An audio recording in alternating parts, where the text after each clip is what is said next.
The hum of the late-night diner was a lullaby of clinking forks, low chatter, and the distant hiss of rain against the glass. Only one customer sat alone in booth 7, a man in a navy suit, his silver watch catching the dim neon light. To most, he was just another traveler passing through. But to Mia Carter, he was her last hope. She slid a steaming cup of black coffee across the table, her hand trembling ever so slightly. On the napkin beneath it, written in shaky blue ink, were 3 words that could cost her everything. Help me. Please. Welcome back, my beautiful family and friends. I have missed you all. Missed all the experiences we've had together. It's been a rough ride as we're currently battling some technical issues, but trust me, we're getting everything back and running.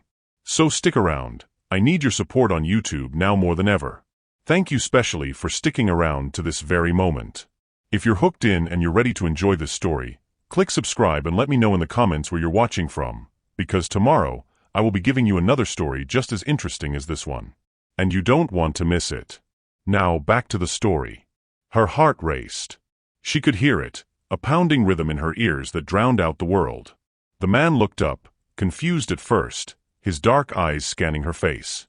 For a moment, neither spoke. Then, his gaze dropped to the napkin.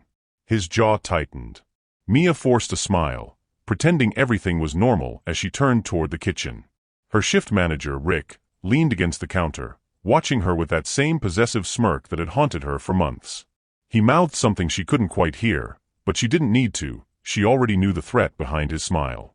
The man in booth 7 rose slightly, signaling for her. She hesitated, then walked back to him, tray in hand. His voice was low, deep, controlled, like someone used to being obeyed. Listen carefully, he whispered, eyes fixed on hers. Do exactly what I say, and don't look back. Mia froze, her pulse skipping. What do you mean? She stammered. Smile, he murmured. Make it look like we're just talking about the weather. So she did. She smiled, a practiced, brittle smile, while inside, panic clawed at her ribs. I'm going to leave $100 bill on the table, he said quietly. When I stand up, go refill my coffee. Take exactly 10 seconds. Then meet me by the back door. Don't tell anyone. Not even your friend in the kitchen. Her breath caught. How do I know I can trust you? She whispered. He leaned closer, the faint scent of cedar and rain filling the air between them. You don't, he said. But you asked for help, and right now, I'm the only one who saw your note. Something inside her broke, a mix of fear and desperate hope. Mia nodded. As he stood, she glanced toward Rick. His eyes were on her again, narrow and suspicious. Her stomach twisted. The man dropped the bill on the table and walked out, calm, confident. Mia refilled the coffee pot, counting under her breath. 1, 2, 3. She could feel Rick's gaze burning into her back. 4, 5, 6. A bead of sweat trickled down her neck. 7, 8, 9, 10. She turned and walked toward the back door, her hands trembling so hard she nearly dropped the pot. Outside, the rain was pouring, and the parking lot lights flickered in the distance. The billionaire was waiting by a black car, his tie loosened, his expression unreadable.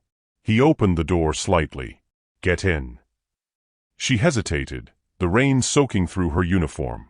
Behind her, the door creaked open, Rick's voice echoing through the storm. Mia, where do you think you're going? Her pulse spiked. She looked at the stranger, the only man who might save her, and made her choice.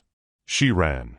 If you were Mia, trapped, scared, and uncertain, would you have trusted the stranger or gone back inside?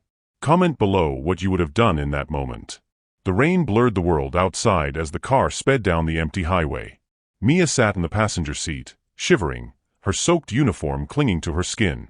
The stranger beside her drove with calm precision, his hand steady on the wheel. Not a word between them, only the hum of tires and the storm's relentless drumming. Finally, he spoke.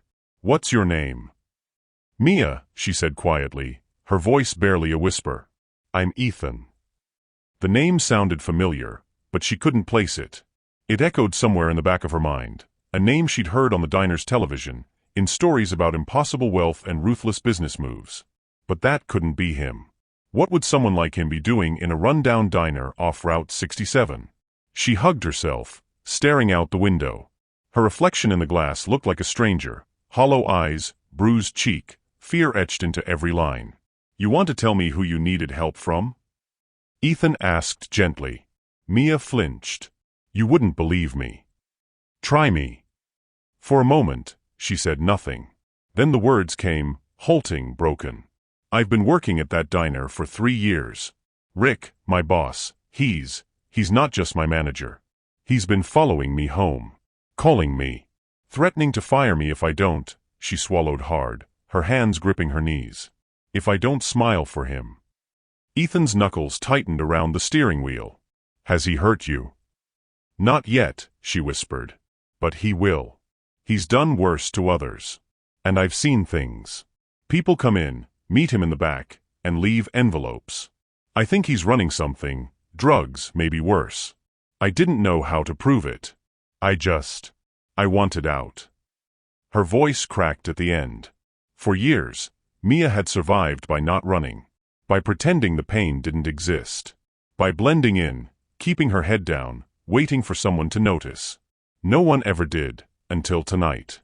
Ethan glanced at her, a flicker of empathy softening his expression. "You did the right thing." Mia laughed bitterly. "Did I?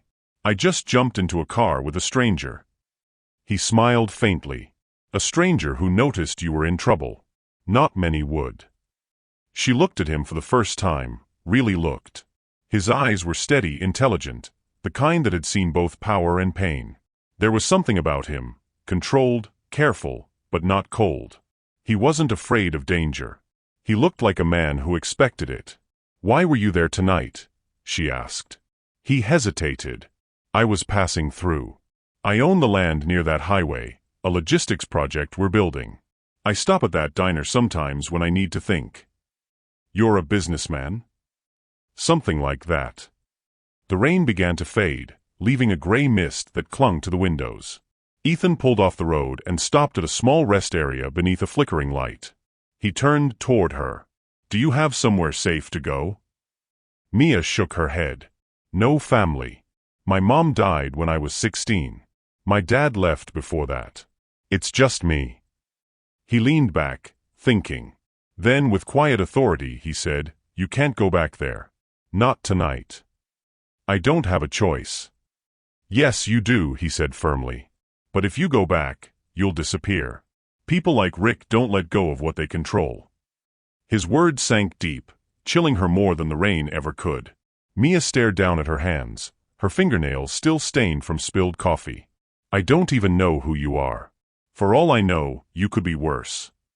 Ethan smiled faintly, but there was sadness behind it. "That's fair. But if I wanted to hurt you, I would have done it already." A tense silence stretched between them. Then, from somewhere deep inside, Mia found her voice again, fragile but firm. "What do I do now?" Ethan exhaled. "You follow my instructions." "Exactly. I'll help you get out of this, but you'll have to trust me." She bit her lip. "Why are you helping me?" He looked at her for a long moment, the rainlight glinting in his eyes. "Because someone once slipped me a note like that, and no one came." The words hit her like a heartbeat she hadn't expected. He turned away, started the engine, and the car merged back into the dark road. Mia watched the highway unfold ahead, a stretch of endless gray that seemed to lead nowhere and everywhere at once. For the first time in years, she didn't know what came next. But for the first time in years, she wasn't alone. Perfect. We now move into part 3, the inciting incident, the trigger. The moment that shatters their fragile calm and forces both Mia and Ethan to act. Tension rises, danger appears, and the stakes become painfully real. The road stretched endlessly before them, slick, black, and quiet. Mia tried to calm the storm inside her chest, her hands pressed against the worn leather seat. Ethan drove in silence, his face unreadable, his focus absolute. When they finally stopped, it was at a quiet lodge tucked between pine trees, the kind of place people used to hide, not vacation. The sign read Cedar Hollow Inn, its neon light flickering like a dying firefly. Ethan parked the car, stepped out, and circled around to open her door. "Stay close. Don't talk to anyone." Mia followed, her shoes squelching in the wet gravel. The cold air bit through her clothes, but the fear burning in her chest kept her from shivering. Inside, the lobby smelled of old wood and coffee. A sleepy clerk looked up as Ethan signed the guest book with quick, practiced ease. 1 room. 2 guests, he said. The clerk blinked but said nothing. The man before him carried a quiet authority that didn't invite questions. Once inside the room, Mia stood near the door, unsure what to do. Ethan locked it, then pulled the curtains shut. The silence between them was sharp. "You can shower," he said, his tone softer now. "Get warm. I'll be right here." She nodded slowly and disappeared into the bathroom. For the first time that night, she let herself breathe. When she emerged, wearing a borrowed shirt from his overnight bag, Ethan was sitting on the edge of the bed, his phone glowing faintly in the dark. He looked troubled. "What is it?" she asked, her voice low.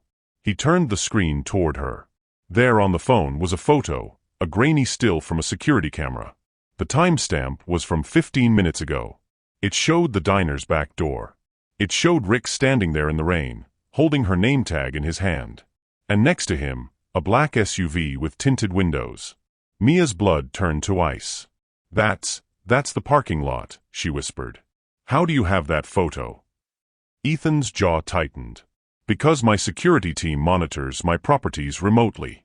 I have cameras installed at all sites I invest in, including that diner." Her eyes widened. "Wait, that diner is yours?" "Indirectly," he said. "It's owned through a holding company. I didn't even know the manager's name until tonight." He stood, pacing. "But those men with him? They're not just small-time criminals. That SUV, it belongs to a contractor I've been investigating for months. Money laundering, distribution, maybe human trafficking. I thought it was contained to one city. I was wrong." Mia felt dizzy. "So you're saying?" "I'm saying Rick isn't just a creep. He's working with people who don't want attention." He met her eyes, voice dropping. "And when they realize you're gone, they'll come looking." She took a step back, her breath shaky. "Oh my God." Ethan grabbed his jacket. "We have to move before they trace the car. They'll assume you ran. I can keep you hidden for a while, but you'll have to trust me completely." Her instinct screamed at her, "Run." Her logic whispered, "Stay." "Where are we going?" she asked. "I have a private property an hour from here. Secure. Off-grid." She nodded weakly, pulling on her damp shoes again. As they stepped outside, a flash of headlights swept across the trees. Another car, too close, too slow. Ethan's expression hardened. "Get in. Now." Mia obeyed. As the engine roared to life, she caught a glimpse in the rearview mirror, a man stepping out of the other car, phone pressed to his ear. Rick. He wasn't alone. The SUV door opened, and 2 silhouettes emerged, tall, broad, deliberate. The kind of men who didn't flinch at fear. Ethan gunned the car forward, tires spinning on wet gravel. "Hold on." The chase began. Rain lashed against the windshield as they sped through the backroads, headlights slicing through darkness. Mia clung to the seat, heart racing. "He's following us." "I see him," Ethan said through gritted teeth. "We'll lose them in the hills." "How do you know they won't?" "Because I've done this before." Something in his tone made her stop. There was history in his voice, danger he knew too well. After several breathless minutes, the SUV's lights vanished from sight. Ethan slowed only when they reached a bridge, old wooden, half hidden by fog. "Out," he said. "We're switching cars." He led her down a narrow dirt path toward an old storage shed. Inside sat another vehicle, a black Range Rover, polished but dusty, as if waiting for a night like this. Mia stared. "Who are you?" He met her gaze. "The man who can end this. But to do that, I need you alive." Her chest tightened. Something between terror and trust flickered inside her. As they drove away in the new car, the fog swallowed the bridge behind them, and with it, the life Mia Carter had known. Perfect. Now we move into part 4, the deepening mystery. Tension builds. Where Mia's fear turns into suspicion, secrets begin to unravel, and trust becomes fragile. This act will build psychological tension while revealing hidden layers of Ethan's past and Rick's sinister connections. The mountain air was sharp, carrying the scent of wet pine and earth. The world around them was silent except for the occasional hoot of an owl and the crunch of gravel beneath the tires. After an hour of weaving through winding forest roads, Ethan finally slowed down and turned onto a narrow, unmarked path. At the end of it stood a cabin, isolated, sturdy, and dark against the misty dawn. "This is it," Ethan said. "No one knows about this place. Not even my company." Mia glanced around, hugging her arms around herself. "You keep safe houses in the woods." He unlocked the door with a keypad. "Let's just say I've learned not to put all my trust in city walls." The inside was minimalist: wooden walls, a small kitchen, 2 rooms, and a fireplace that smelled faintly of cedar and ash. Mia sank into a couch near the window, exhaustion settling into her bones. For the first time in hours, she wasn't running. But peace didn't come easily. "Are we safe?" she asked. "For now." Ethan poured 2 glasses of water and handed her one. "But we need to talk." Her heart skipped. "About what?" "About you," he said quietly. "And about what Rick might know." Mia hesitated, fingers tightening around the glass. "I told you everything." "Maybe. But Rick's not stupid. If he's part of this operation, he's already spun a story. He might claim you stole something, or that you're involved." "Involved?" she repeated, anger flashing in her eyes. "You think I'm—" "I think," he interrupted, voice steady, "that he'll make sure someone takes the blame. And if he can't find you, he'll come after anyone you ever talk to." Her breath caught. "He knows where my old apartment is. My friend Jenny, she still lives there." Ethan pulled out his phone. "I'll have someone check on her." Mia blinked. "You have someone?" His lips twitched slightly. "Let's just say my circle is small, but very capable." He typed a message quickly, his thumbs moving with precision, then set the phone down. For a moment, the only sound was the faint crackle of the fire he'd just lit. Finally, she said it. "Ethan, who are you really?" He looked up, eyes dark in the firelight. "You already know my name." "No. I know the version that gets printed in magazines. Ethan Ward, billionaire investor, tech visionary, philanthropist. But this." She gestured around the cabin. "The secret property, the cameras, the way you knew how to escape? That's not business, Ethan. That's something else." He didn't answer right away. When he did, his voice was low, almost regretful. "I wasn't always a businessman." "What were you?" He met her eyes. "Someone who used to fix problems, for people with power." Mia frowned. "You mean?" "Intelligence work. Private contracts. Before I built my company, I spent years cleaning up messes for others. Sometimes legally, sometimes not." He leaned forward. "Rick's operation, it's bigger than I realized. I've seen these networks before. They trade people like currency. The fact that he's connected to one means there's someone above him." A chill crept down her spine. "Someone above him?" Ethan nodded. "Someone funding him, protecting him." Mia's stomach twisted. "And you think they'll come for me?" "I know they will." He rose and walked to a metal cabinet near the kitchen. When he opened it, Mia's eyes widened. Inside were 2 encrypted laptops, folders, and several small devices that looked military-grade. "Good God," she whispered. "You were planning for this." "I plan for everything," he said simply. "And I don't believe in coincidences. You slipping me that note? That wasn't random. You just didn't know it." She frowned. "What are you saying?" He turned one of the laptops toward her and pulled up a file. Her name appeared on the screen, Mia Carter, followed by a photo of her employee ID and her address. Her breath caught. "How do you have that?" "This was taken from a data breach I've been investigating," Ethan said. "It lists employees connected to a shell company, one Rick is laundering money through. You were on the payroll."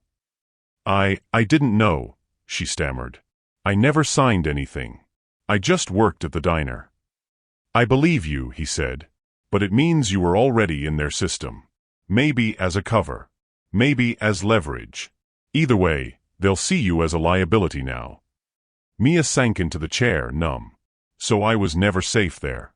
Not even before Rick. No, Ethan said quietly. And neither was anyone else. The room fell silent again. Outside, the wind moaned through the trees like a warning. Mia rubbed her hands together, trying to shake off the weight of what she'd just learned. After a long pause, she whispered, "You said someone once slipped you a note. What happened to them?" Ethan's expression darkened. He turned away, jaw tightening. She didn't make it. The words hit the air like thunder, final, cold, unyielding. I couldn't get to her in time, he said, his voice breaking just enough for her to hear the guilt buried in it. I promised myself it would never happen again. Mia swallowed hard. So that's why you helped me. He nodded once.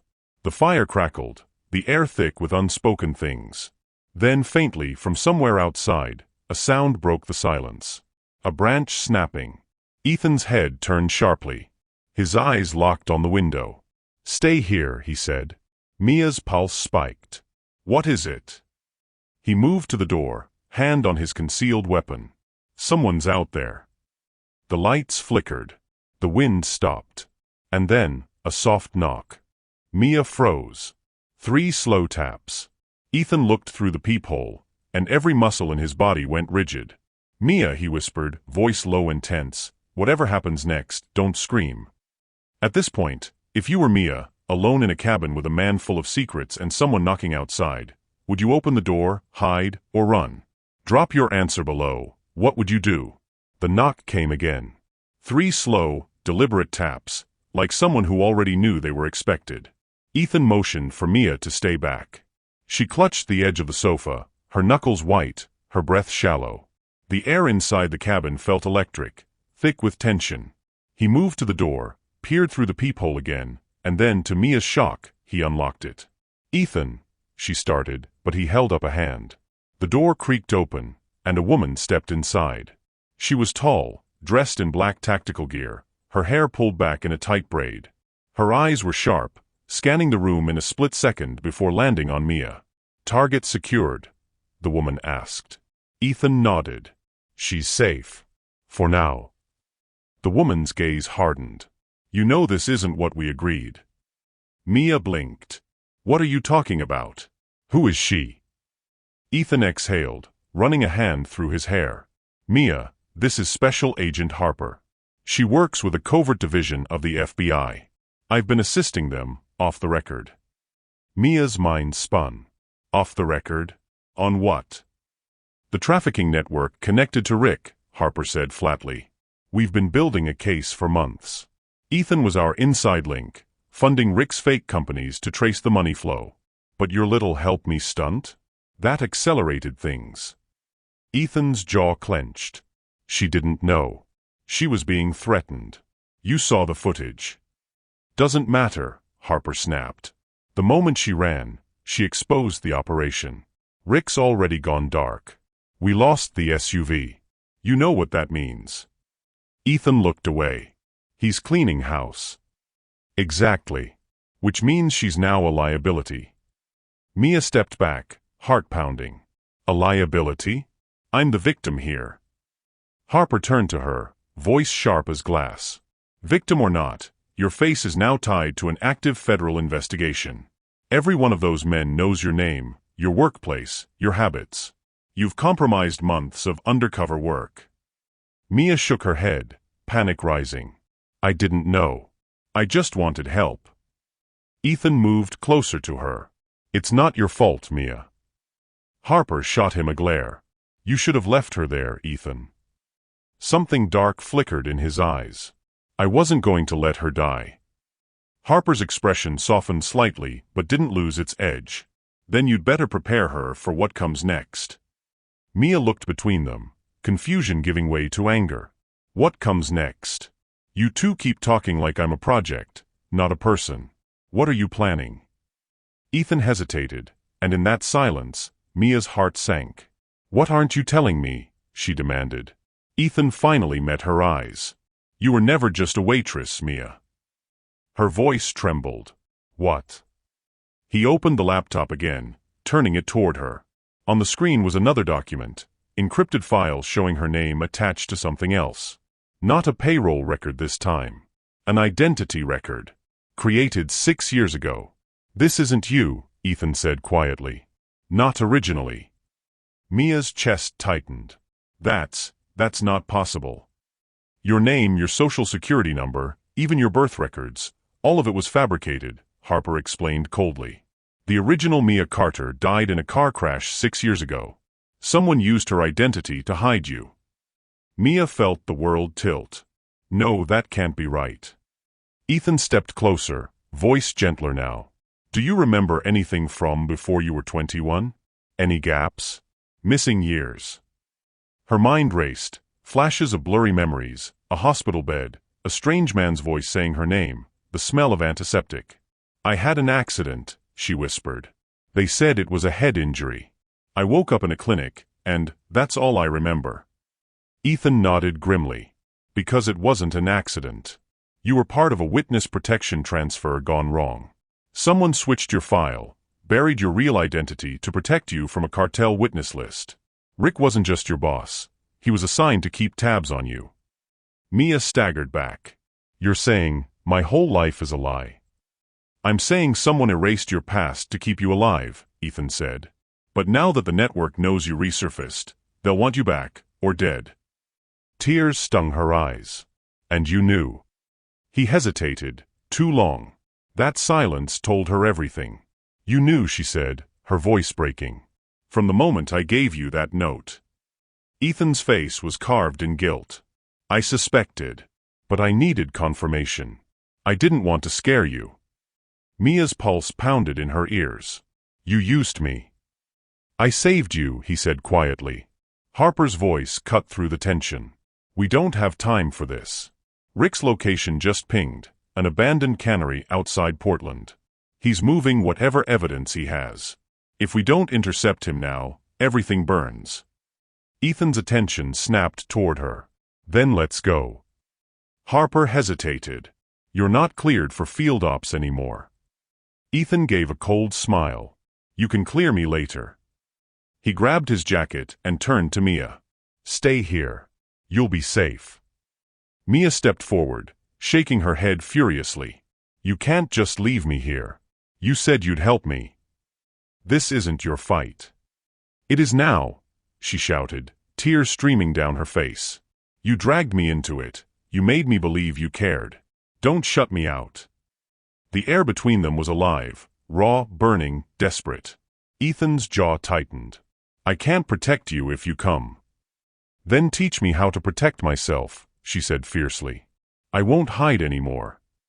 For a long moment, he said nothing, then finally quietly, fine. But you do exactly what I say. Harper rolled her eyes. You're both insane. Ethan grabbed a small pistol from the drawer, checked the chamber, and handed it to Mia. Safety on. Don't use it unless you have to. Her hands trembled as she took it. And if I do? He looked at her, not like a stranger anymore, but like someone who'd seen her strength. Then you aim for the truth. The drive to Portland was silent. Rain poured in relentless sheets, tapping against the windshield like impatient fingers. The wipers squeaked back and forth, a lonely rhythm that filled the quiet between Ethan and Mia. Harper drove ahead in a separate car, her taillights blinking red through the fog. Mia sat rigid in the passenger seat, the pistol heavy in her lap. Every so often she glanced at Ethan, his face drawn, focused, jaw tight. There was a storm in his eyes that had nothing to do with the weather. She wanted to say something, to ask if he still saw her as a person, not a mission. But the words wouldn't come. When they finally reached the outskirts of the city, Ethan turned off the main road, leading them toward a row of abandoned factories by the waterfront. The sign above one rusted gate read North Shore Cannery, closed since 2004. Harper's voice crackled through the comms. Thermal scan shows 3 heat signatures inside. Probably Rick and 2 guards. No other movement yet. Ethan nodded. We go in quiet. Get the drive, confirm the data, and get out. What if it's a trap? Mia asked. He looked at her. Then we adapt. It was the way he said it, calm, unshaken, that scared her most. Like a man too used to chaos to fear it anymore. They parked behind a line of shipping containers, the smell of salt and rust heavy in the air. Harper handed Ethan a small earpiece. You sure about bringing her in? He nodded. She deserves to see how this ends. Mia followed close behind as they slipped through a broken side door into the cannery.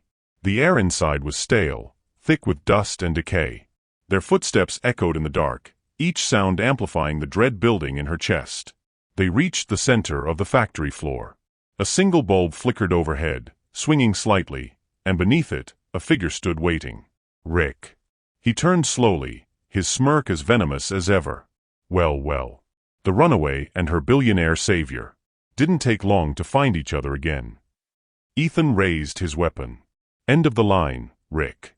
Drop whatever you're holding. Rick chuckled, tossing a small flash drive into the air and catching it again. Oh, this? You'll want it.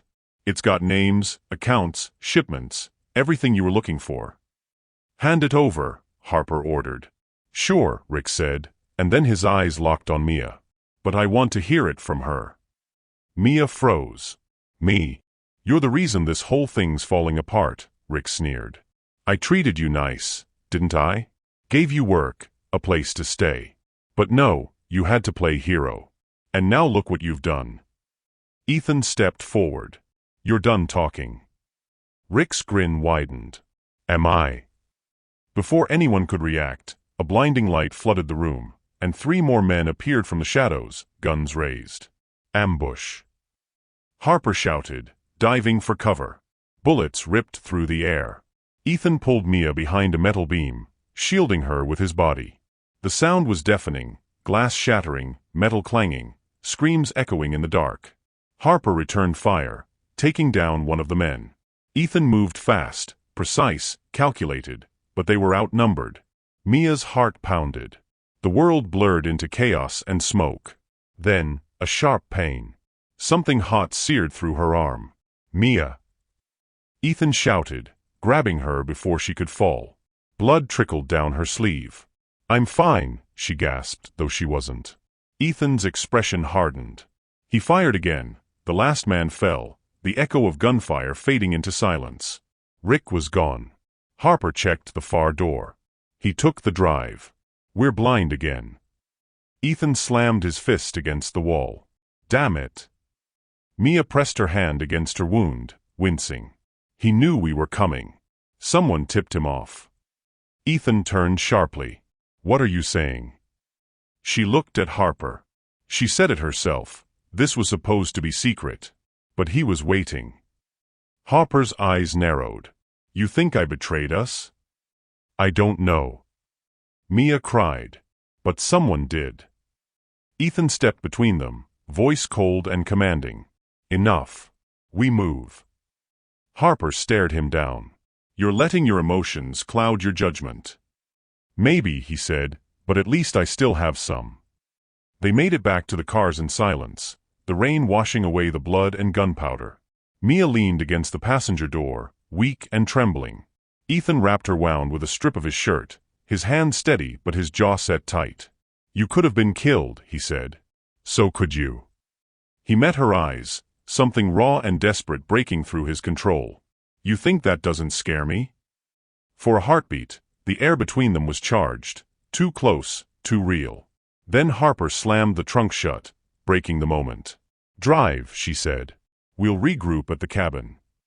By the time they returned, dawn was bleeding over the horizon. The world looked colder now, smaller. Ethan went straight to the safe in the corner and pulled out a metal box. Inside were files, old photos, and a single worn locket. He handed it to Mia. She opened it and froze. Inside was a photo of a little girl. Her eyes. Her smile. Her. Who is she? Mia whispered. Ethan's voice cracked when he answered. You.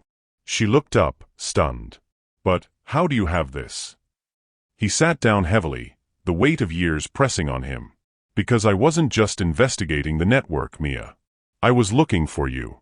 You were the daughter of a woman who tried to expose them. She was my informant, and the one I couldn't save. Mia's knees gave out, and she sank to the floor. Her whole body shook. My mother, she died protecting you, Ethan said, voice breaking. And I've spent every year since trying to finish what she started. The room fell silent except for Mia's quiet sobs. Ethan's head dropped into his hands. For all his power, he looked utterly defeated. Harper stood by the door, watching them both, unreadable but softer now. After a long pause, Mia whispered, "So that's why you helped me." He nodded slowly. "I couldn't lose you too." For a moment, neither spoke. Then Mia lifted her head, tears streaking her face, her voice trembling but certain. "Then we're not running anymore." Ethan frowned. "Mia." "No," she said, standing shakily. "I've spent my whole life hiding from a past I didn't even understand. My mother died fighting these people. You've been fighting ghosts. I'm done being a victim. We end this." Her eyes burned with something fierce, something Ethan hadn't seen before. Hope. The cabin was quiet except for the fire snapping in the hearth and the wind brushing against the windows. The air smelled of smoke and rain. Ethan sat on the edge of the couch, the locket open in his palm. Mia stood by the window, her arm bandaged, her eyes fixed on the pale dawn creeping over the treetops. She'd cried until she couldn't anymore. What replaced the tears wasn't numbness, but something harder, resolve. "I keep seeing her face," she said softly. "The little girl in that picture. Me. I look so happy. She must have kept me safe all those years, and I don't even remember her voice." Ethan turned the locket over. "She had the same determination you do. She refused to back down when she found out what Rick's network was doing. She believed that truth mattered, no matter the cost." Mia faced him, eyes bright with quiet fury. "Then she deserves justice." Ethan met her gaze. "And you deserve your life back." He set the locket down on the table, opened his laptop again, and began scrolling through encrypted files. "Rick's taken the drive, but not everything is lost. I installed a tracer in his data line before we lost connection. If he's trying to move the information, it'll ping my backup server." Mia leaned closer. "Can you find him?" "Maybe. But he's smart. He'll know we're following him." "What about the man above him? The one funding everything? You said you've seen networks like this before. What connects them?" Ethan hesitated, then clicked open a folder labeled Project Helena. It contained spreadsheets, offshore accounts, and photographs of warehouses scattered across the West Coast. He pointed to one name that appeared again and again. Marcus Vale. "Who's that?" she asked. Ethan's jaw tightened. "A philanthropist. Publicly, he's one of my biggest competitors. Privately, he bankrolls the trafficking routes through his shipping empire. Rick worked for him." Mia frowned. "So Vale's behind all of this." Ethan nodded. "And he's careful. He uses people like Rick as buffers, so he never touches the evidence himself." Mia folded her arms. "Then we expose him." Ethan gave a wry smile. "That's easier said than done." "No," she said, her voice firm. "You've been fighting from the shadows for years, and it hasn't worked. They control the dark. We have to bring them into the light." He studied her face, saw the certainty there, and something in him shifted. "You sound like her," he said quietly. "Your mother." Mia smiled faintly. "Then maybe she's still guiding me." Outside, thunder rumbled in the distance. The storm wasn't over, it was circling back. A chime pinged from Ethan's laptop. Both of them leaned forward. A red dot blinked on the map, a location upload. "The tracer," Ethan said. "Rick's moving the data." "Where?" Mia asked. He zoomed in. "A private airfield 20 miles from here. Vale must be flying him out." Mia's pulse quickened. "Then we still have a chance." Ethan closed the laptop. "It's dangerous." "So is hiding," she shot back. He almost smiled. "You really don't listen." "I'm learning from the best." He stood, pulled on his coat, and handed her an earpiece. "Stay close to me. Don't act unless I tell you." She nodded. "You keep saying that." "Because you never do it." They both laughed, a fragile sound in the tension, but it broke something open between them. For the first time since the diner, she felt the strange safety of being seen. As they prepared to leave, Harper stepped out from the shadows of the hall. She'd been listening, arms crossed, expression unreadable. "You two are insane," she said. "But I'm not letting you go alone." Ethan raised an eyebrow. "You're off the case, remember?" Harper smirked. "Then consider this personal." Mia looked at her, surprised. "Why help me now?" Harper's face softened. "Because I lost someone once too. And because you remind me of who I used to be before all this." The three of them climbed into the car as the first streaks of sunlight broke through the clouds. The road wound through the forest like a silver ribbon. The air was damp and clean. The rain had stopped, but the world still looked washed raw, like it was waiting for something new. Halfway to the airfield, Ethan's voice cut through the silence. "There's something else you should know." Mia glanced over. "What?" "Your mother's last message." He pulled a folded piece of paper from his jacket. The edges were brittle, the ink faded. "I kept it. I wasn't sure you were ready to see it." Mia took it carefully, her fingers trembling. The note was short, written in neat handwriting. "If they find you, remember, truth doesn't hide forever. Follow the light." She stared at it until the letters blurred. "She knew," she whispered. "She knew they'd come for me." Ethan nodded. "She wanted you to live long enough to find the truth yourself." Mia folded the note and slipped it into her pocket. Something in her chest clicked into place. The fear was still there, but it was no longer running her life. It was fuel. "I'm ready," she said. Ethan's eyes met hers. "Then let's finish this." They reached the ridge overlooking the airfield. Below them, the world was all metal in motion. Private jets, trucks, guards in dark uniforms moving like clockwork. Rick was there, his figure small but unmistakable as he climbed toward a waiting plane. Near the hangar, another man stood by a limousine, speaking into a phone. Marcus Vale. Ethan adjusted the binoculars, jaw tightening. "There he is." Mia's breath hitched. "That's him." Ethan nodded. "That's the man who destroyed your family." She swallowed hard, the weight of her mother's words burning in her pocket. "I'm not running," she said. "No," Ethan agreed quietly. "You're not." For a moment, they stood there in silence. The billionaire, the broken girl who wasn't broken anymore, and the agent who'd lost faith but found it again. Ethan looked at Mia, and she saw it in his eyes, something deeper than duty. "When we go in, you stay behind me." She smiled faintly. "You keep saying that, but you forget, I'm done hiding." He shook his head, but the corner of his mouth lifted. "You really are her daughter." The airfield shimmered in the noon haze, heat rising off the tarmac. From the ridge, the three of them could see everything: the hangars, the twin-engine jet waiting to take off, the convoy of SUVs parked like black beetles gleaming in the sun. Down there was the man who had stolen Mia's name and her mother's life. Ethan handed Harper a compact headset. "We'll split. You create a distraction at the south fence. I'll go for Vale. Mia, you stay with the car until I signal." Mia nodded. "I understand." He gave her a long look. "Do exactly what I say this time." She smiled faintly. "I'll try." Harper rolled her eyes. "You two need therapy." They moved fast, sliding down through the brush until they reached the chain-link perimeter. Ethan cut a small gap with a multi-tool, gesturing for Mia to follow. Her heart pounded as they crossed the line between hiding and open ground. Every sound, the click of boots, the distant engine hum, seemed amplified. Harper broke off, vanishing behind a row of fuel tanks. A minute later, alarms shrieked from the far end of the compound. Guards shouted. Smoke erupted from a storage shed. Ethan grabbed Mia's hand.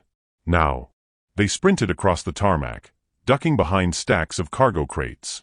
Through the slats she saw him, Rick, dragging a duffel bag toward the plane. And beside the jet, tall and immaculate in a tailored gray suit, stood Marcus Vale. Even from a distance he radiated control. His smile was cold, rehearsed, the smile of a man who thought the world belonged to him. Ethan's voice was barely a whisper. "He's uploading the data to a secure drive before takeoff. If he gets airborne, it's gone." "Then we stop him," Mia said. Ethan pulled a small device from his pocket. EMP trigger. Short range. It'll fry their comms and vehicles for 30 seconds. Enough for us to grab the drive and disappear. He handed her the trigger. Press this when I tell you. Why me?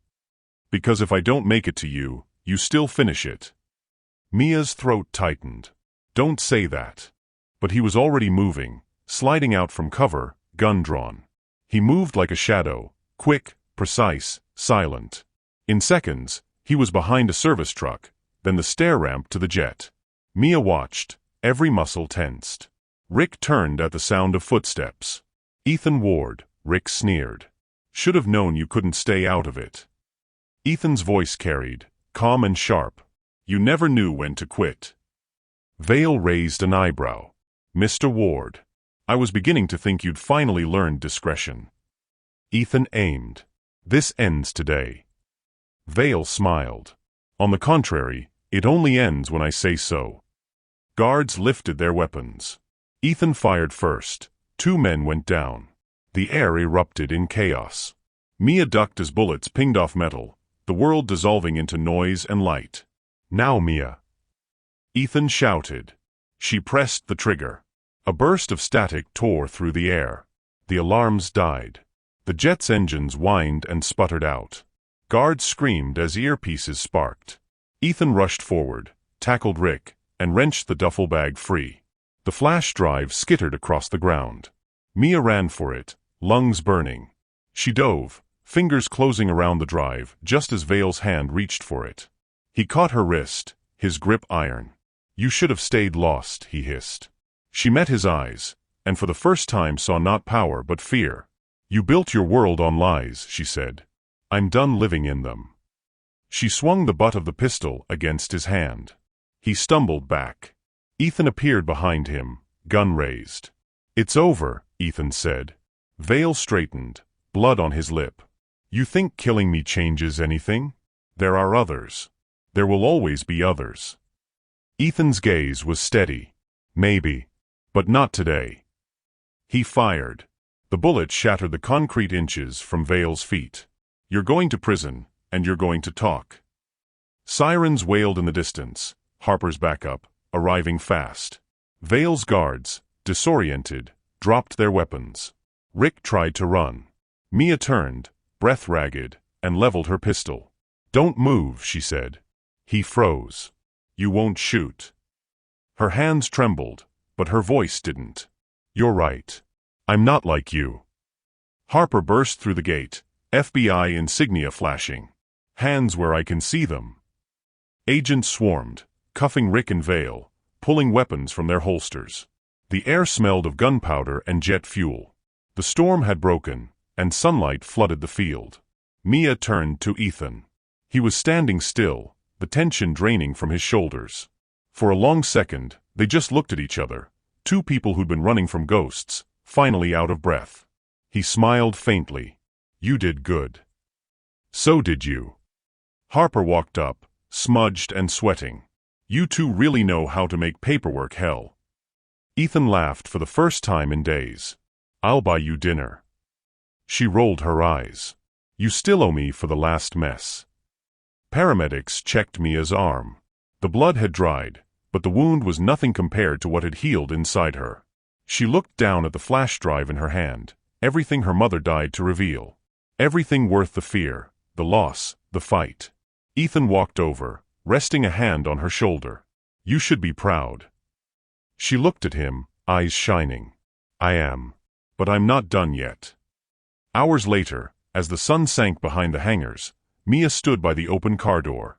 Vale and Rick were gone, loaded into armored vans.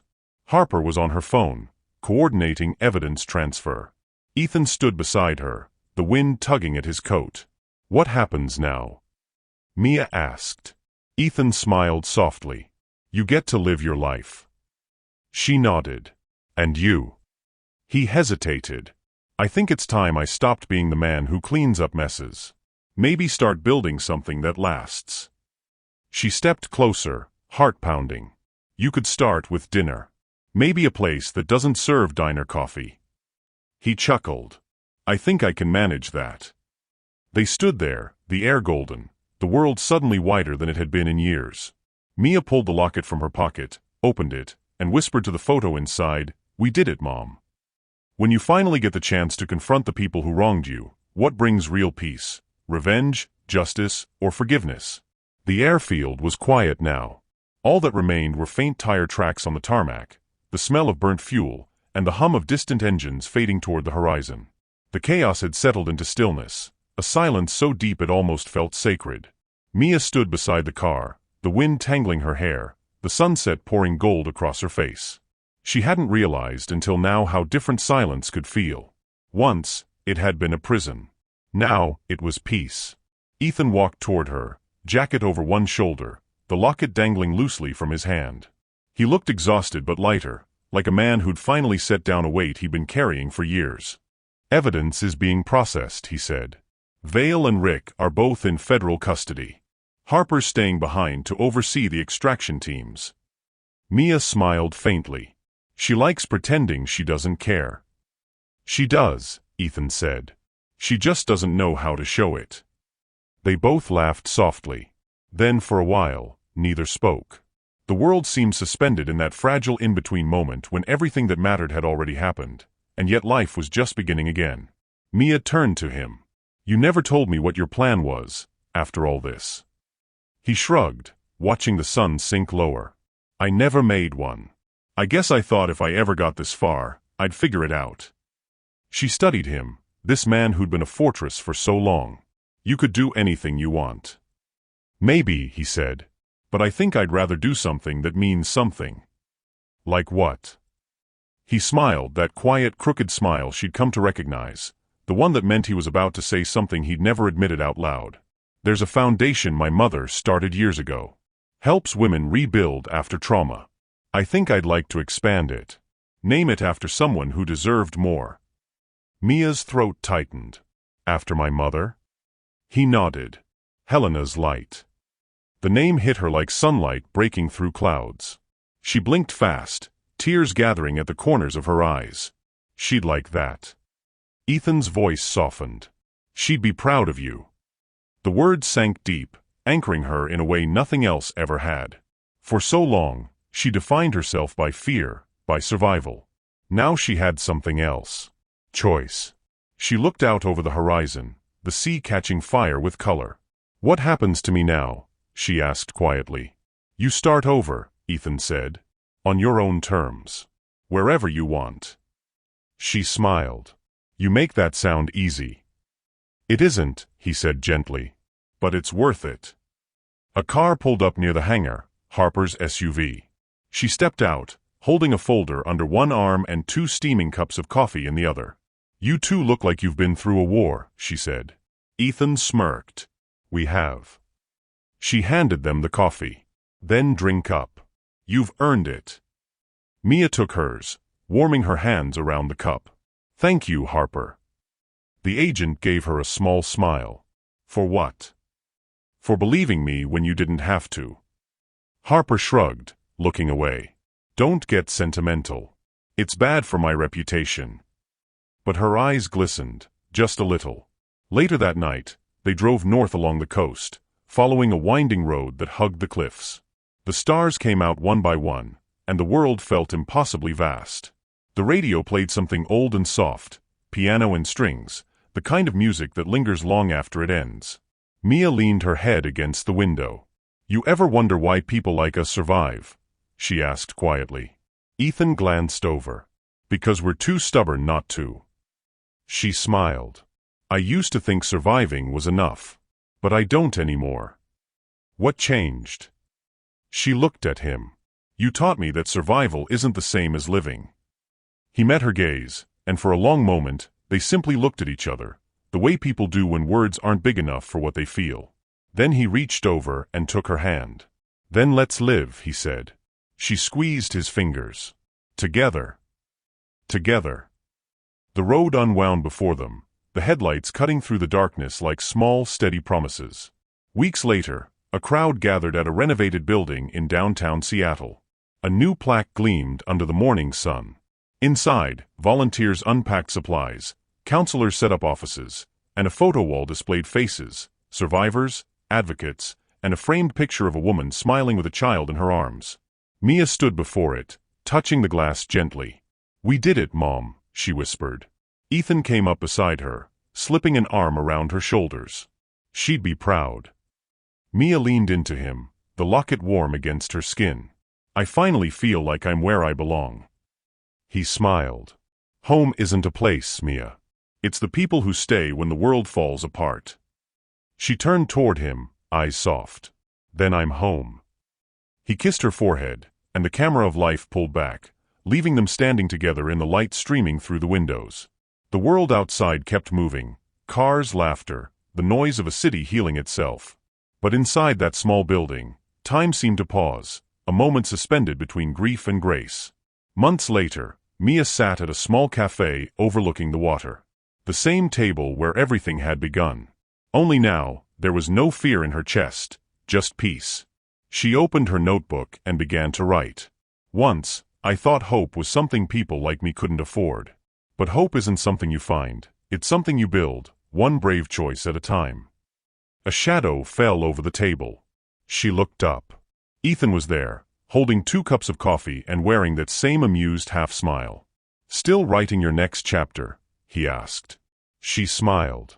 With the right co-author, maybe. He set a cup in front of her. Then let's make it a good one. When life gives you a second chance, how do you start again? By forgiving, rebuilding, or dreaming bigger? Tell me in the comments, what does freedom look like to you after the storm? The end. Thank you for watching this story to the end. If you enjoyed this story, you will surely love the next one. It's as crazier and more intriguing as you can ever imagine. So do check it out. Click on the image showing on your screen right now to watch the next one.